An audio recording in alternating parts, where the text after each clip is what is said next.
শুনলেন গাজওয়াতুল হিন্দ শুরু হয়ে গেছে। ভারতের উপর আক্রমণ করছে বাংলাদেশ। একটা বিশাল শক্তিশালী সেনাবাহিনীকে হারিয়ে দিতে ইমানি বলে বলিয়ান হয়ে ঝাঁপিয়ে পড়েছে সর্বস্তরের তৌহিদি জনতা। যুদ্ধের প্রথম ধাক্কায় জামাতে ইসলামের বীর সেনারা গিয়ে চিকেন নেক চেপে ধরে, আর এতেই সেভেন সিস্টার্স খতম। সুযোগ পেয়ে সেখানকার বিদ্রোহীরা ক্ষমতা নিতে চাইলে বাংলার জঙ্গি জিহাদিরা তাদেরকেও গুড়িয়ে দেয় এবং সেভেন সিস্টার্সের পবিত্র ভূমিতে উড়িয়ে দেয় কালেমার পতাকা। ফতফত করে কালেমার পতাকা উঠতে থাকে।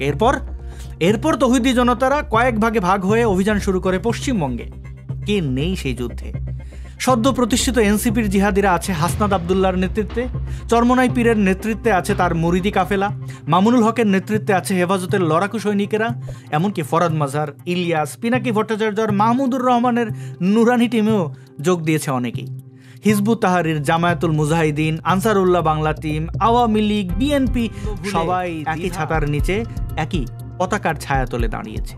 খলিফা ইউনূসের কাছ থেকে ঘোষণা এলো ৩১৩ জন ইমানদার হারিয়ে দিয়েছিল ১,০০০-এরও বেশি কাফের বাহিনীকে, আর আমরা তো কোটি কোটি মুজাহিদ, যুদ্ধে অবশ্যই আমরা জিতবো। কথা কন ঠিক না বেঠিক? সবাই একসাথে বলে উঠলো ঠিক ঠিক ঠিক। তারপর মাত্র ৩ দিনে পশ্চিমবঙ্গ দখল হয়ে গেল। যুক্ত বাংলার নাম দেওয়া হলো বাংলাস্তান। পশ্চিমবঙ্গের মুজাহিদরাও যুদ্ধের সেখানে জরুরি বৈঠক বসে। বৈঠকে দায়িত্ব ভাগ হয়, তৈরি হয় নতুন জিহাদি পরিকল্পনা। এই পরিকল্পনায় স্থির হয় পরবর্তী লক্ষ্য হবে ভারতের রাজধানী দিল্লি। তৌহিদি জনতার উৎসাহ আরো বেড়ে যায়, নতুন প্রাণ সঞ্চার হয়। ওদিকে পাকিস্তানও চুপ করে বসে নেই। পাকিস্তানের জেনারেলরা প্রস্তুতি নেয় তারা ভারতের পশ্চিম সীমান্তে আক্রমণে। ভারতের সেনাবাহিনী দুই দিকে বিভক্ত হয়ে যায়। ভারতও কিন্তু পিছিয়ে নেই। পাকিস্তানের এই হুমকির মুখে ভারত তাদের সমস্ত পারমাণবিক অস্ত্র প্রস্তুত রাখে। তবে ঠিক তখনই বাংলাস্তানের জিহাদিরা 7 ভাগে বিভক্ত হয়ে ভারতের পারমাণবিক অস্ত্রাগারের উপরে ঝাঁপিয়ে পড়ে। তারা এই অস্ত্রগুলোর সামনে দাঁড়িয়ে খলিফা ইউনূসের লিখিত একটি মোটিভেশনাল স্পিচ পড়তে শুরু করে। এই স্পিচ শুনে বোমাগুলো যে তারা নিজেরাই নিজেদের সুইচ অফ করে, আর এতে করে সবগুলো পারমাণবিক বোমা অকার্যকর হয়ে যায়। এই সাফল্যের পর দুটি দল আলাদা হয়ে দিল্লির উদ্দেশ্যে রওনা দেয়। 1 সপ্তাহ তুমুল যুদ্ধের পর তারা দিল্লি জয় করে। বাকি 5টি দলও দিল্লিতে এসে মিলিত হয়। পাকিস্তান থেকেও ঐক্যমত্য কমিশনের সিদ্ধান্ত অনুযায়ী ভারতের সব ধর্মীয় সাংস্কৃতিক নিদর্শন ধ্বংস করে দেওয়া হয় এবং সর্বত্র উড়িয়ে দেওয়া হয় কালেমার পতাকা। সেই মুহূর্তে আকাশ থেকে ফেরেশতারা নেমে আসে। মুজাহিদদের দেহ মোবারকে পুষ্প বৃষ্টি হতে থাকে। হুরপরীরা মিলনের সঙ্গীতের ঝংকার তোলে, আর গেলমানরা নিয়ে আসে সরাবন্ত হুরা। আল্লাহর রহমতে ভারতীয় উপমহাদেশ পরিণত হয় এক টুকরো জান্নাতে। প্রিয় জিহাদি বন্ধুরা আমার, দয়া করে ঘুম থেকে উঠুন, উঠে হাত মুখ ধুয়ে বসুন, আমার কিছু কথা শুনুন। আর কথা শুনতে গেলে এই জিহাদি ভাই আপনাকে এই চ্যানেল সাবস্ক্রাইব করতে হবে না। সচেতন বন্ধুরা আমাদের করেছেন বলেই তো 60,000-এর যে সংখ্যা সেটি অতিক্রম করেছে। নিশ্চয়ই 1 লক্ষ পূরণ হবে তো? আপনারা চাইলেই হবে তো। যেটা বলছিলাম, এই যে জিহাদি ভাইরা, জানি আপনাদের রক্ত খুবই গরম, টকবক করে। কোথাও কোনো মুসলিম দেশের সাথে অমুসলিম দেশের যুদ্ধ লাগলে আপনি খুবই উত্তেজিত হয়ে পড়েন। উত্তেজনায় আপনার বুকের ভেতরে জিহাদি তামান্না জেগে ওঠে। তখন আপনিও কাফের শিকারে যাওয়ার জন্য ছটফট করতে থাকেন। এখন যেমন ইসরায়েলের সাথে ইরানের মিসাইল ছড়ে ইসরায়েলের দিকে, আপনার উত্তেজনা বেড়ে যায়। ইরান 2টা মিসাইল ছড়ে, আপনার উত্তেজনা দ্বিগুণ বেড়ে যায়। আপনি কাঁপতে থাকেন থরথর করে। তারপর যখন একসাথে অনেকগুলো মিসাইল ইসরায়েলের দিকে ছড়ে, তখন আপনার উত্তেজনা ম্যাক্স লেভেলে চলে যায়। আপনি থরথর করে কাঁপতে থাকেন। তখন আচমকা আপনার মনে পড়ে, আরে গাজওয়াতুল হিন্দের একটা ব্যাপার তো আমাদের আছেই। আপনি ভাবতে থাকেন, আমাদের পাশের দেশ, বাড়ির পাশেই তো এই কাফের মুশরিক অমুসলিমের একটা দেশ আছে। আবার হাদিসেও আছে মুসলমানরা নাকি এই দেশটি দখল করে সেখানে কালিমার পতাকা ওড়াবে। এসব ভেবে আপনার মনে প্রশ্ন জাগে, তাহলে আমরা দেরি করছি কেন? আমাদের হুজুররা গাজওয়াতুল হিন্দের ডাক দেয় না কেন? হুজুররা কেন ডাক দেয় না তা নিশ্চিত করে বলা মুশকিল। তবে খবরদার, আপনি আবার ডাক ফাঁক দিয়ে বসবেন না যেন, তাহলে কিন্তু বিপদ হয়ে যাবে। কারণ চলতি বছরের হিসাব মতে ভারত বিশ্বের 145টি দেশের মধ্যে সামরিক শক্তিতে 4র্থ স্থানে আছে। তাদের প্রতিরক্ষা বাজেট $81,000 কোটি, যা তাদের সামরিক শক্তিকে আরও মজবুত করেছে। ভারতের সেনাবাহিনীতে আছে 14.5 লক্ষ সক্রিয় সৈনিক এবং রিজার্ভ বাহিনীতে আছে 11.5 লক্ষ। তাদের কাছে 15 লাখেরও বেশি সাঁজোয়া যান, 2229টি বিমান আছে, 899টি হেলিকপ্টার এবং 293টি নৌযান। এছাড়া আরও আছে 170 থেকে 180টি পারমাণবিক ওয়ারহেড এবং তারা স্থল, আকাশ এবং সমুদ্র এই 3 দিক থেকেই পারমাণবিক আক্রমণের সক্ষমতা রাখে। না, এটা কোনো কল্পনা নয়, এটা সেই বাস্তবতা যা চোখে না দেখলে, বইয়ে না পড়লে বিশ্বাস করা কঠিন। আমরা কি পারি এই শক্তির মোকাবেলা করতে? কিভাবে করব বলুন তো? আমাদের রিজার্ভ মাত্র $25 বিলিয়ন, যেখানে ভারতের $620 বিলিয়ন।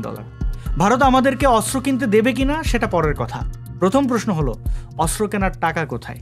$25 বিলিয়ন দিয়ে তো 6 মাসের খাদ্য আমদানি ব্যয়ও ভালোভাবে মেটানো যাবে না। তাহলে কিভাবে আমরা অস্ত্র কিনব? তাহলে কি পাকিস্তান আমাদেরকে অস্ত্র কিনে দেবে? না ভাই, পাকিস্তান নিজেই দেউলিয়ার পথে। তারা IMF এর কাছে বেইল আউট মানে বিশেষ ঋণ চেয়েছে।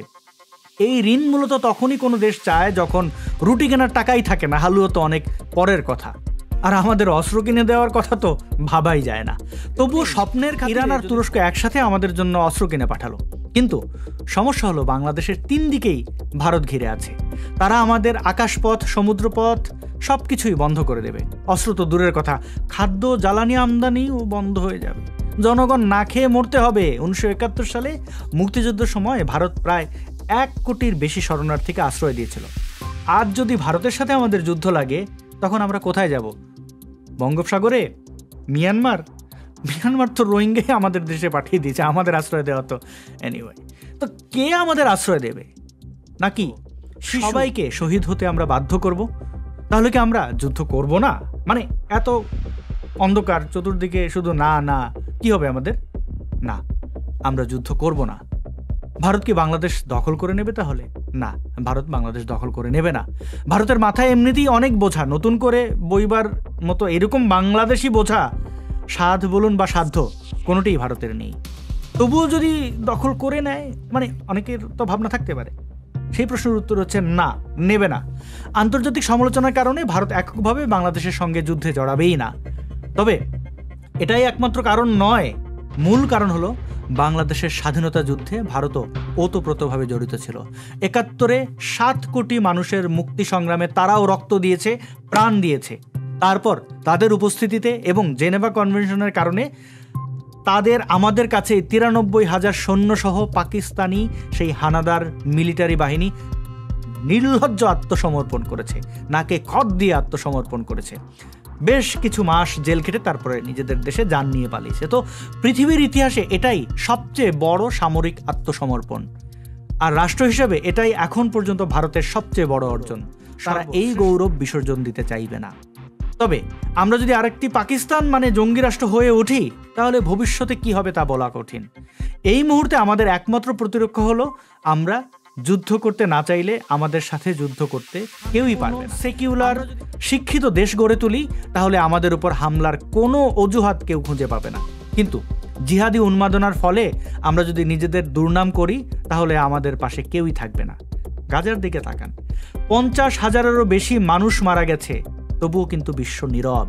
কারণ তাদের শাসক হামাস। জিহাদি শাসক মানেই আন্তর্জাতিক সমাজে সহানুভূতি শেষ। কোনো সহানুভূতি আপনি পাবেন না, আপনি কেবল সংখ্যায় পরিণত হবেন। আফগানিস্তানের দিকেও আপনারা তাকাতে পারেন। তালিবানরা শাসন করছে এই আফগানিস্তান, কিন্তু কেউই তাদের তালিবানি সরকারকে স্বীকৃতি দেয় না। পুরো দেশ অনাহারে ধুঁকছে। অর্থনীতির যে কঙ্কালটা রয়েছে, সেটা আমরা সবাই সুস্পষ্টভাবে দেখতে পাচ্ছি, বেরিয়ে এসেছে। অথচ কেউ তাদের দিকে ফিরে তাকাচ্ছে না। অবস্থা এতটাই খারাপ যে আফগানিস্তানের জিডিপি আমাদের সিলেট বিভাগের সমান হয়ে গেছে। এটাই শরিয়া শাসনের ফল, এটাই খিলাফতি রাষ্ট্রের বাস্তবতা। বাংলাদেশ যদি শান্তিপূর্ণভাবে সমৃদ্ধির পথে এগিয়ে যেতে চায়, তাহলে যে কোনো মূল্যে আমাদেরকে একটি সেকুলার ও শিক্ষিত রাষ্ট্র গড়ে তুলতে হবে।